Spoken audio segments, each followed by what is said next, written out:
嗨，大家好，我是光头，你的跑步教练上线喽！夏天来了，跑者们都准备好了吗？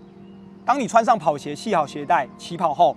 其实你就已经战胜夏天了。那今天呢，教练呢是要来分享这些方法，让你在训练的时候呢，其实可以有更好的发挥。首先，大家一定都会好奇夏天都怎么训练啊？然后很多跑友都会提问我说，夏天要怎么跑步？那当然，大家到了夏天都会有心率飙高的问题，因为台湾夏天气温高、湿度高，在运动的过程当中，身体不仅要将血液输送到肌肉当中，还要输送到皮肤，用来散热、降温。同时，核心温度高，流汗率高，那体内的热量呢不易直接散热，所以会导致我们肌肉收缩的能力会下降。而且我们为了维持跟冬天的一样的运动强度，这个时候呢，跑步的心率就需要跳更多下来满足身体的需求。今天呢，教练就要来分享4个锦囊，让大家回去可以试试看，看这样的方式对你有没有帮助。首先，第一个锦囊是我们的营养睡眠。是的，这听起来很简单。教练呢，平常是怎么做这件事情的？第一个呢，就是我们的3餐要选择一个适合耐力运动的均衡餐点。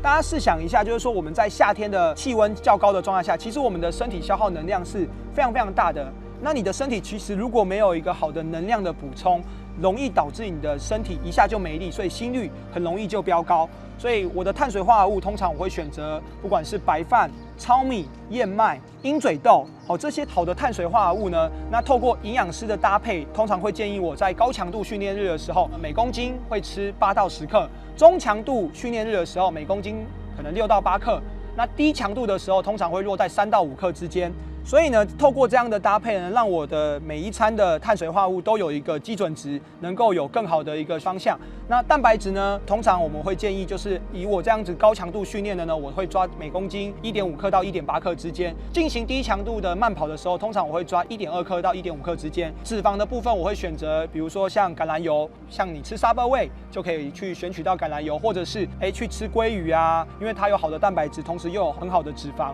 可以帮助我们的身体有更好的修复。再来就是微量元素的部分，包含钙离子、镁离子，都可以帮助我们更有效的在夏天预防抽筋。那以及我们很重要的铁离子，可以帮助我们在运动过程当中，我们有更好的一个红血球生成的一个元素。那接下来第2个呢，就是好的睡眠品质。睡眠呢，是我们在运动后恢复非常重要的关键。刚刚提到了，不管是饮食的部分，你可能没有吃够，如果你又没吃饱，你的睡眠品质又差，容易导致你在下一次的训练其实提不起劲来的。这就是大家常常在夏天会觉得自己都没有力气的感觉。所以其实大家对于这个恢复2宝啊，营养跟睡眠一定要特别的注重。好，接下来呢，第2个锦囊，我们来跟大家来提到的就是跑步当中你要去注重体感。在夏天的训练的计划当中啊，很常大家都会跑不完长距离。当然，第一个条件就是说每个人对热适应的状态都不太一样。一般来说，可能会是2到4周，甚至有些人可能会到6周以上。而在耐力训练当中，我们在夏天其实我们会更注重依照体感。如果今天我的训练是轻松跑，我要在感受轻松跑的状态下进行配速，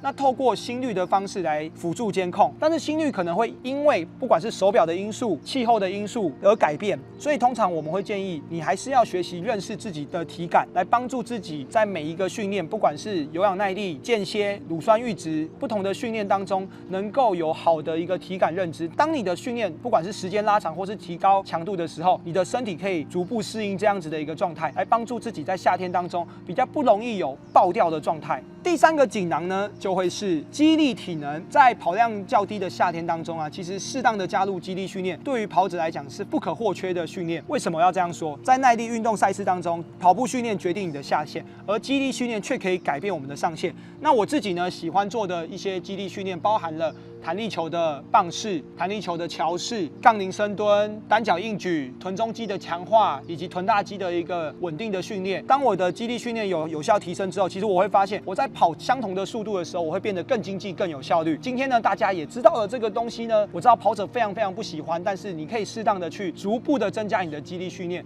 来去感受肌力训练带来的一个好处。接下来第4个锦囊就是去跑山吧。现在一定有跑者骂我脏话了，为什么？因为山路非常的容易让心率提高。可是我们现在要来让大家知道的就是说，山路其实就是台湾跑者的夏天跑步场。在山路呢，有树荫有凉风，而且透过上下坡的变化，上坡可以强化我们的向心收缩，下坡强化离心收缩，对于我们的跑步专项肌耐力以及神经征召其实有很大的帮助。而我建议大家选择在坡度以内的上坡去进行跑步的训练，坡度5%以内其实是可以更好的去适应我们在跑步当中躯干向前的重心的一个推进。这个时候，让你的落脚呢能够更靠近身体，来达到跑步技巧的提升。而超过5%的上坡，反而可能会导致你会变成坐着跑，甚至驼背跑。那这样的状态下，反而会让身体记得一个比较没有这么理想的跑步记忆。而我们会建议呢，跑山后的2天内呢，你可以到平地进行60到80公尺的加速跑，大概反复操作3到5趟，避免肌肉神经反射因为跑山变得迟钝。接下来呢，当然就是我们一定要注重的装备跟上啦。选择防晒产品可以降低我们的皮肤组织的发炎，太阳眼镜降低紫外线直视导致视觉疲劳，中空的帽子达到了遮阳，同时保持头部散热，凉感喷雾。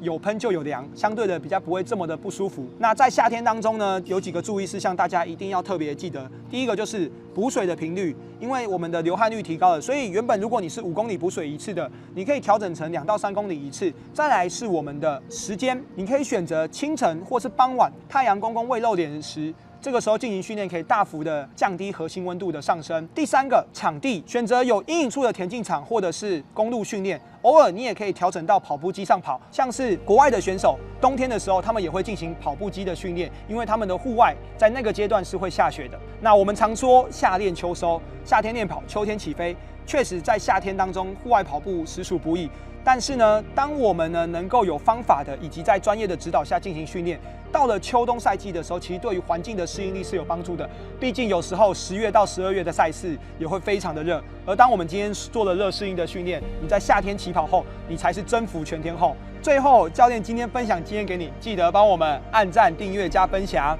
所有的学习经验都必须亲自实验，才能获得属于自己的经验，那才是你的。好，那今天的教练就下线喽，大家拜拜。